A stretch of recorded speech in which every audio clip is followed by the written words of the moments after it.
What happens when a league gets exactly what it always wanted and then suddenly doesn't know what to do with it? I'm about to break down something that is sports Twitter absolutely unraveling. And trust me, by the time I'm done, you're going to understand why this story is far bigger than one commercial, one player, or one commissioner. We're talking about power, control, and a fundamental shift in how professional sports operate in 2024. And it all started with a 30-second ad that should have been a celebration. Let me take you inside the situation, because what I'm about to reveal has been simmering beneath the surface for months, and folks, it is about to boil over in a way that will change the conversation around women's basketball forever. You see, Caitlin Clark didn't just become a star. She became an event. And events, they don't ask for permission. They don't wait for green lights from marketing departments or sign-offs from commissioners. They just happen.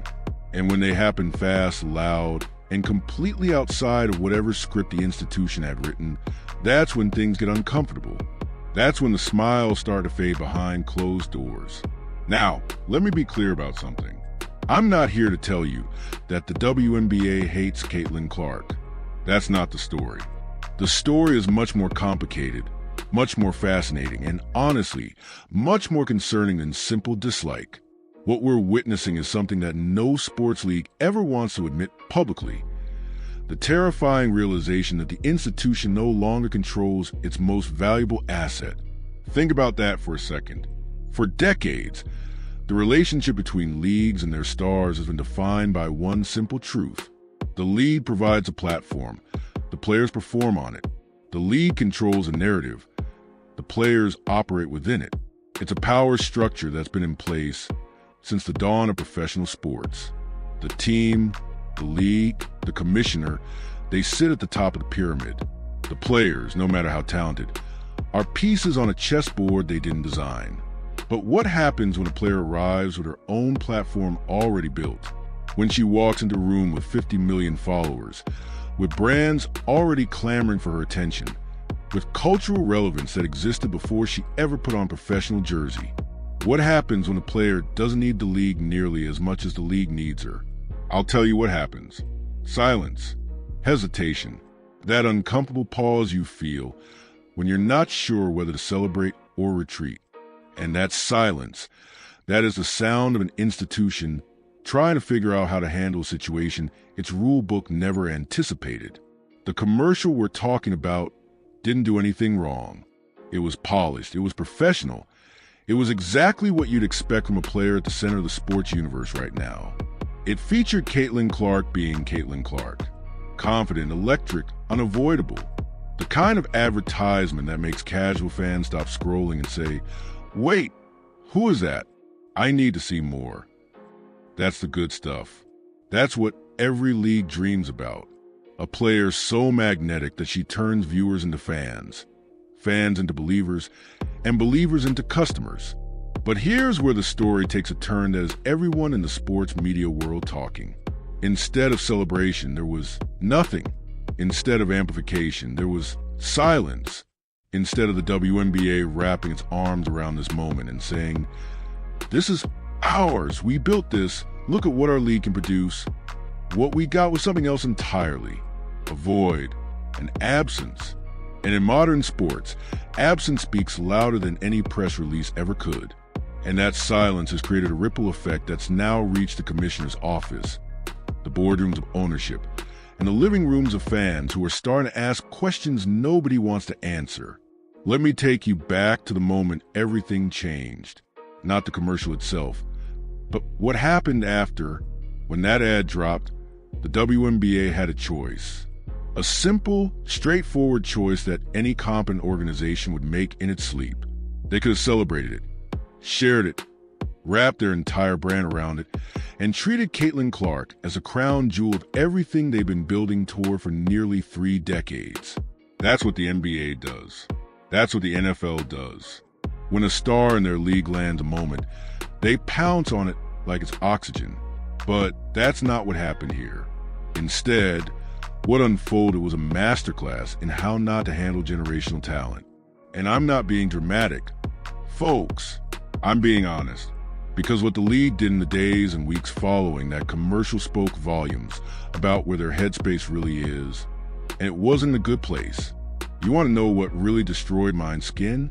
The lack of acknowledgement wasn't just strange, it was calculated. And when something feels calculated in sports, especially around something as universally positive as a player bringing unprecedented attention to your product, you better believe people are going to start asking why. Let me give you the inside perspective on why this matters so much. In professional sports, institutional support isn't just nice to have. It's currency. It's protection. It's the invisible shield that says to everyone in the ecosystem, this player matters to us. We'll defend her, promote her, and make sure she has everything she needs to succeed. When that support is visible, it changes how opponents approach her, how media covers her, how sponsors invest in her, and how the culture at large perceives her relevance. But when that support is missing, when the league office goes silent while one of their own players is suddenly everywhere on television, attracting eyeballs they've been fighting for since the league's inception, that absence becomes its own message. And the message it sends isn't the one you want floating around. Now, I need to be careful here because I'm not claiming to know what's in anyone's heart. I'm not saying there's some conspiracy or that the commissioner woke up one morning and decided to tank her own league. What I am saying is that patterns matter. And the pattern we're seeing in real time is one of an institution that appears uncomfortable with its own success. Think about how insane that sentence is. An institution uncomfortable with its own success. That's not a phrase you hear in professional sports. Success is the goal. Success is what you build toward. Success is supposed to make everyone rich, famous, and vindicated. But here's the thing about success when it arrives faster and louder than you planned. It exposes things. It reveals cracks in the foundation that nobody wanted to acknowledge. And in this case, what it's exposing is a fundamental tension between how the WNBA has always seen itself and how the world now sees it because of Caitlin Clark. The league spent years, decades, building a certain narrative.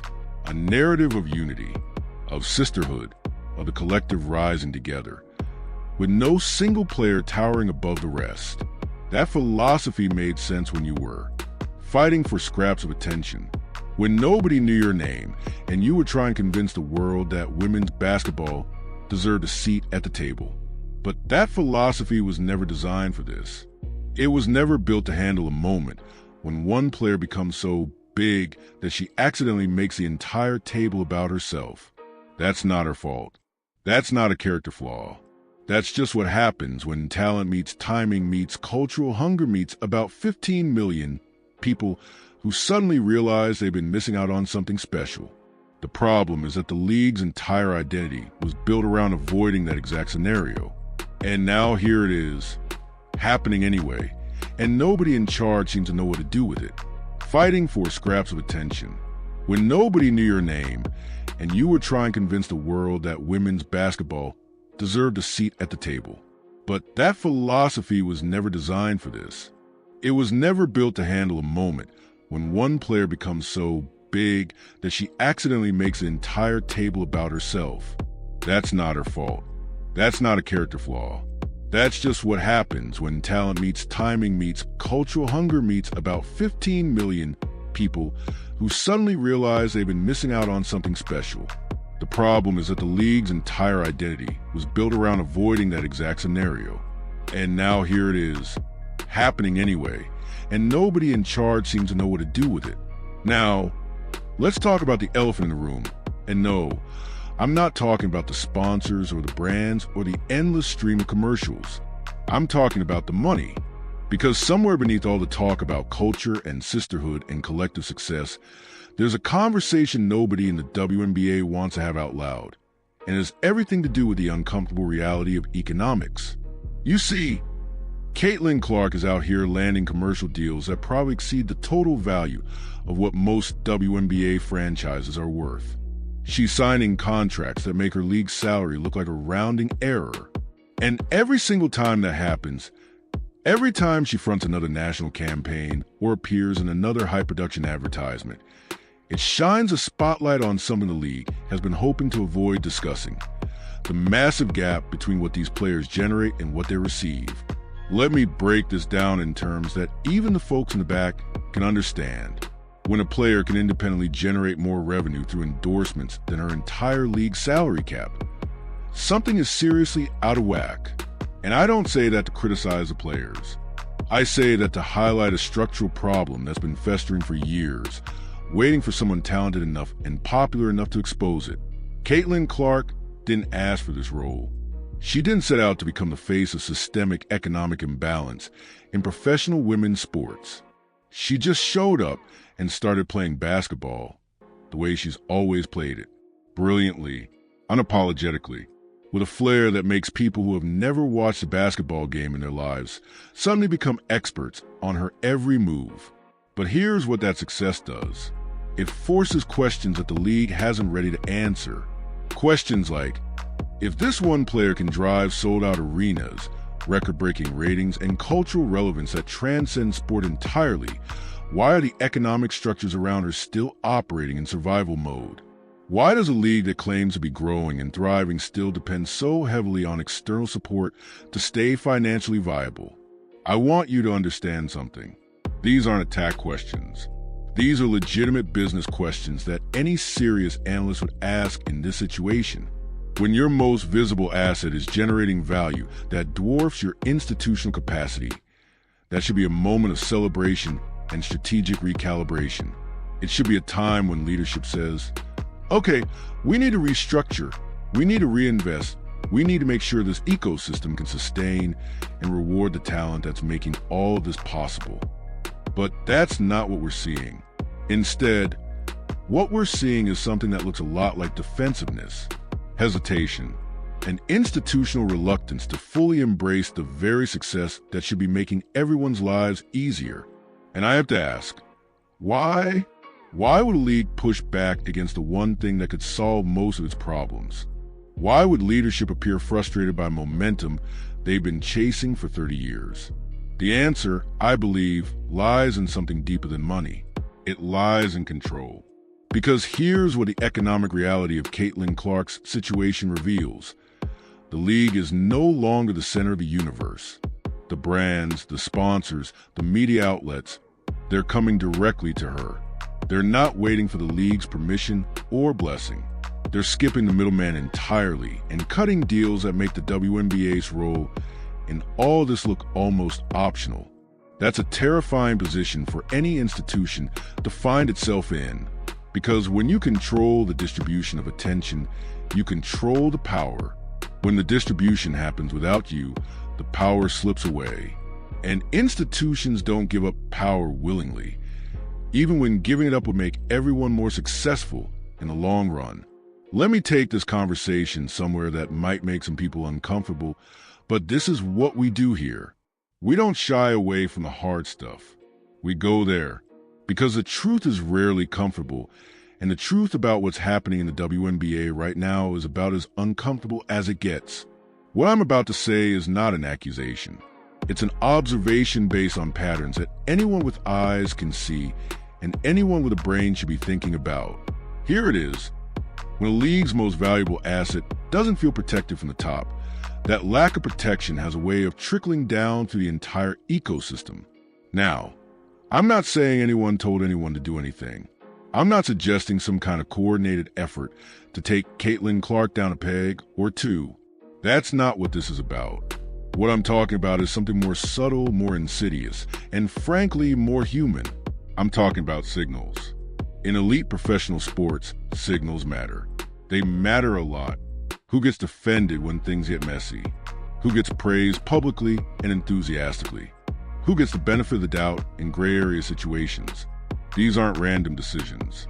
They're data points that players, coaches, and executives use to understand what's acceptable and what isn't. When a commissioner appears on national television and seems hesitant, measured, or even slightly frustrated when asked about the league's biggest star, that sends a signal. When official league channels stay silent while that same star is landing commercials that would make most professional sports leagues weep with joy, that sends a signal. When the institutional response to unprecedented success feels more like tolerate than celebrate, that sends a signal. And signals, they have consequences. I don't need to tell you what's been happening on the court this season. I don't need to point out the physicality, the hard fouls, the moments that make you wince and wonder if maybe, just maybe, someone forgot to remind certain players that this is supposed to be basketball, not a contact sport. I don't need to connect those dots for you because you're already connecting them yourself. That's what happens when you see patterns. You start seeing them everywhere. What I will say is this. In nearly 30 years of covering professional sports, I've learned one universal truth. Leadership sets the temperature. When the people at the top appear to be anything less than fully committed to protecting their most valuable assets, the people below them notice. And when they notice, things happen. Competitive things, physical things, things that in any other context might be described as testy. I'm not saying the commissioner ordered anyone to play physical basketball against Caitlin Clark. That's absurd, and anyone who says otherwise is pushing an agenda I want no part of. What I am saying is that in professional sports, as in life, what you don't say often speaks louder than what you do, and the silence around this situation has been deafening. When a player like Caitlin Clark, who is literally carrying an entire league on her shoulders through nothing but sheer talent and cultural magnetism, doesn't receive the kind of institutional protection that stars in other leagues take for granted, that absence becomes a story. And once it becomes a story, it takes on a life of its own. Let me shift gears here, because I want to talk about something that doesn't get nearly enough attention in these conversations. I'm talking about the commissioner's background, her mandate, and why that context matters more than almost anything else in understanding the situation. Kathy Engelbert, now Kathy Angel Burt, didn't come into this job because of her deep connection to basketball culture. She came in because the WNBA needed someone to make the numbers work. She came in because the league had reached a point where passion alone wasn't enough, where mission statements couldn't pay the bills, where the gap between what the product could be and what it actually generated in revenue had become too painful to ignore. Her mandate was clear: modernize the league, fix the business model, make women's basketball financially sustainable. She wasn't hired to fall in love with players or to build personal relationships with stars. She was hired to run the business side of things with corporate discipline and professional rigor. And look, I understand that approach. I really do. When you're running an enterprise that's been operating in the red for decades, the last thing you need is sentimentality. You need spreadsheets to balance. You need deals to close. You need sponsors who write checks and fans who buy tickets, and media partners who pay for broadcast rights. But here's where that approach runs into a problem. Basketball isn't just a business. It's also a relationship. And relationships require a certain emotional intelligence that corporate resumes don't always measure. When Caitlin Clark exploded onto the scene, she didn't just bring talent. She brought something that no marketing campaign or strategic plan could have created: genuine, organic, grassroots love from millions of people who suddenly realized they cared about women's basketball. She made the sport cool, relevant, and culturally unavoidable. She did what the league had been trying to do for 28 years in about 6 weeks. And how did the commission respond? With measured, careful, corporate-speak answers about the league's long-term strategy and the importance of collective, with what felt like reluctance to fully embrace the moment, with interviews where she seemed more concerned about managing the narrative than celebrating the revolution that was happening in real time. Now, I want to be fair here. Maybe she's thinking about things I can't see. Maybe there are business considerations, sponsor obligations, or internal politics that require a more cautious approach. Maybe this is all part of some grand strategy that will become clear in hindsight. But here's what I know for sure. In moments of generational opportunity, hesitation is costly. And right now, the WNBA is hesitating at precisely the moment when it should be sprinting. I want to bring in another element of this story that deserves serious examination, and that's the changing nature of sports media itself. Because the way this story has unfolded would have been impossible just 5 years ago. The landscape has shifted, And that shift is making life very uncomfortable for institutions that aren't used to being scrutinized in real time. For years, the WNBA operated under a certain protective bubble. Media coverage tended to be gentle, supportive, and carefully calibrated to avoid appearing critical of a league that was still fighting for basic respect. Sports writers understood the mission. They knew that women's basketball needed champions, not critics. And so the coverage reflected that. It was optimistic. It was encouraging. It was the kind of coverage you give to something you're hoping will grow. But something changed. I'm not exactly sure when, but I know it was happening gradually, and then suddenly all at once. A new generation of sports media voices emerged. Voices that didn't carry the same emotional investment in protecting the WNBA's feelings. Voices that applied the same standards to women's basketball that they applied to the NBA, the NFL, and every other major professional league. And when you apply those standards equally, interesting things happen. You start asking harder questions. You start demanding better answers. You start treating success and failure the same way you would in any other sport, without the cushion of, but they're trying so hard. Stephen A. Smith didn't get where he is by being soft. He got there by telling the truth as he sees it, even when the truth is uncomfortable, even when it ruffles feathers, even when it makes people angry. And what he's been seeing in the WNBA lately is something that troubles him, and frankly, it troubles me too. The commissioner looks uncomfortable. The institutional response looks hesitant. The silence around Caitlin Clark's success looks intentional. And when you put all of those pieces together, what you get is a narrative that no amount of careful media management is going to be able to control. This new era of sports media doesn't wait for press releases. It doesn't accept carefully crafted non-answers as sufficient. It doesn't care about your intentions if your outcomes are failing. And that is a massive adjustment for an institution that has spent decades operating with a much gentler touch. The standards have changed because the money has changed, because the visibility has changed, because Caitlin Clark has changed everything. And the WNBA is finding out in real time that you can't treat a revolution like a PR campaign. Let me take this conversation somewhere that I think is absolutely critical to understanding the full picture. We're talking about power dynamics, and I don't mean power in some abstract, philosophical sense. I mean real, concrete, institutional power that determines who gets what and who controls the narrative.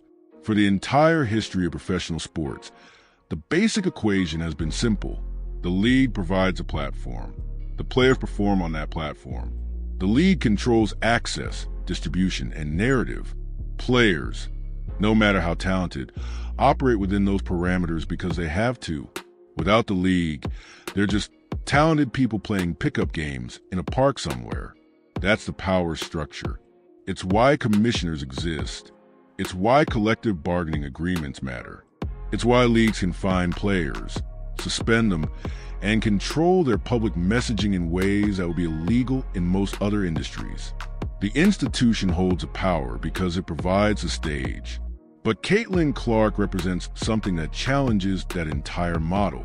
She walked into the WNBA with a platform that didn't come from a league. Her following existed before her first professional game. Her market value was already established. Her cultural relevance was already locked in. She wasn't climbing a ladder. She was stepping onto a different floor entirely. That changes everything. And I mean everything. When a player can generate hundreds of millions of dollars in value independently of the league's infrastructure, the traditional power equation starts to break down. The league can still provide broadcast access, scheduling, and official recognition, but it can't provide the one thing that actually matters in modern sports: attention. Because attention that now flows directly from player to fan, bypassing the middleman entirely. Think about what that means for the relationship between commissioner and star. In the old model, the commissioner holds all the cards. She can reward cooperation and punish dissent. She controls who gets featured, who gets promoted, who gets the benefits of institutional support. Players fall in line because they have to. But what happens when a player doesn't need those benefits?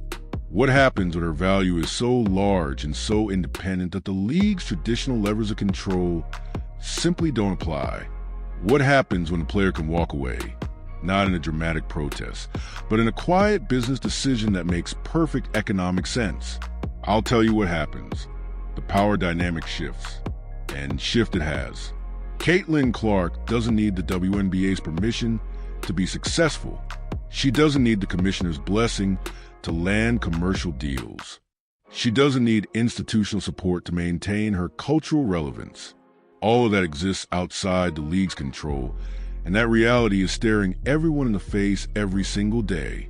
That's why this situation feels so tense. That's why the silence is so deafening. That's why the institutional response has been so careful and measured, because the people in charge are realizing, perhaps for the first time, that they don't control this narrative anymore, and they're not sure what to do about it. Now I want to talk about something that I haven't seen anyone else address in this conversation, and I think it's absolutely crucial to understanding what's really going on here. I'm talking about the future, the actual, real future of the WNBA, and where this path leads if nothing changes. Because here's the thing about power dynamics once they've shifted. They don't shift back.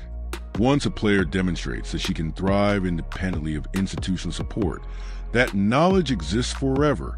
It changes how contracts are negotiated. It changes how relationships are structured.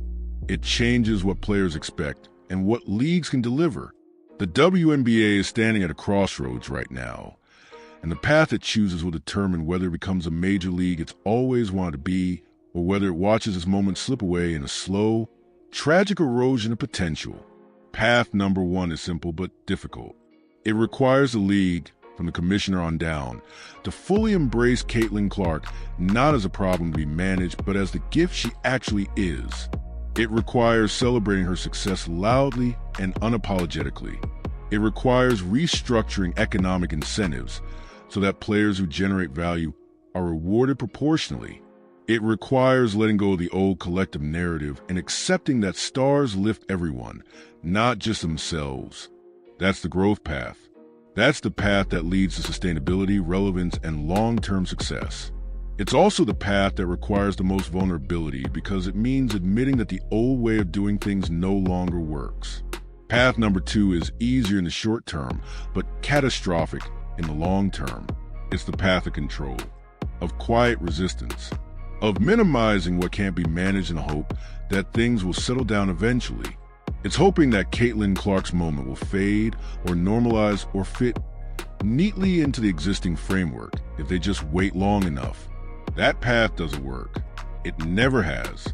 History is full of leagues and institutions that try to manage talent rather than celebrate it, that try to maintain control rather than adapt to change. And you know what they all have in common?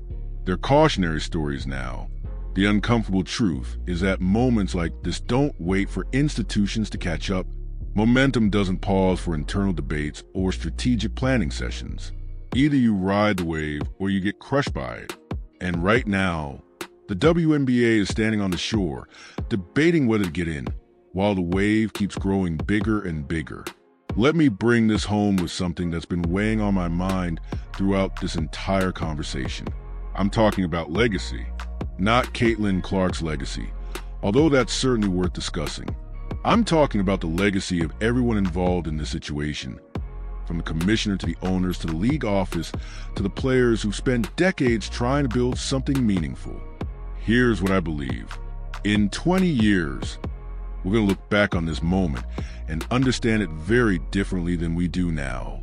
And I suspect that the people who are currently hesitating, who are currently silent, who are currently trying to manage rather than celebrate, are going to regret their choices. Because make no mistake about it, Caitlin Clark is not just a basketball player. She's a cultural phenomenon. She's the reason millions of people who never gave women's sports a second thought are suddenly paying attention. She's the reason arenas are selling out, ratings are spiking, and sponsors are writing checks that make the WNBA's traditional revenue look like pocket change. She's the moment, and the moment is now. Anyone who stands in the way of that, intentionally or otherwise, is going to be remembered for all the wrong reasons. History doesn't forget the people who tried to manage greatness rather than celebrate it. It doesn't forget the institutions that hesitated when they should have embraced. It doesn't forget the moments when leadership failed to rise to the occasion. And I say all of this not to criticize, but to implore. There's still time to change course. There's still time to recognize what's happening and respond appropriately. The window isn't as wide as it once was, but it's not closed yet. What that requires is humility. It requires acknowledging that the old way of doing things doesn't fit the new reality. It requires celebrating Caitlin Clark loudly, proudly, and without reservation. It requires restructuring the economic relationship between the league and its stars to reflect the actual value those stars generate. It requires letting go of the collective narrative and accepting that some individuals are meant to tower above the rest. That's not abandoning the mission. That's fulfilling it. Because the mission was never about keeping everyone equal. The mission was about making women's basketball matter. And Caitlin Clark has made it matter in ways that the founders of this league could only have dreamed about. The question now is whether the people running the league are big enough to recognize that and adapt accordingly. We've come to the end of this conversation, but make no mistake about it. This is far from the end of the story. What we discuss today is just the beginning of something that's going to reshape professional women's sports for decades to come. Let me leave you with this. The WNBA has been handed a gift, a generational talent who does everything but carry the lead to relevancy on her shoulders. A player so magnetic that she transforms casual viewers into passionate fans.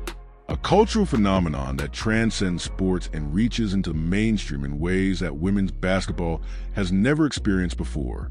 That gift comes with a choice between control and celebration, between managing and embracing, between clinging to old structures or adapting to new realities.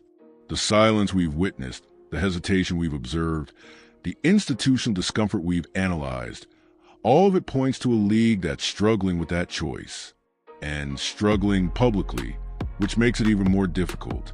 But here's what I know for certain. The world is watching. Sports media is watching. Millions of fans who have just discovered women's basketball are watching. And they're not going to forget how this moment was handled. Either the WNBA rises to meet it, fully embracing the star who single-handedly transformed its trajectory, or it hesitates just long enough to let the moment pass. One path leads to becoming the major league it's always wanted to be. The other leads to watching that dream slip away, not in dramatic collapse, but in slow, painful, entirely avoidable erosion. The commercial that started all of this wasn't controversial. It wasn't problematic. It was exactly what professional sports dreams are made of: polished, confident, and undeniably star-driven. And the response to that commercial, or more accurately the lack of response, has revealed more about the state of the league than any press release ever could. Caitlin Clark isn't going anywhere. She's going to keep playing, keep winning, keep captivating audiences, and keep landing commercial deals that make the WNBA's revenue look like a rounding error. The question isn't what she'll do next. The question is whether the league will finally realize what she represents and respond accordingly. The ball is in their court. And for once, I mean that literally. This is the moment that defines the next decade of women's basketball. Choose wisely.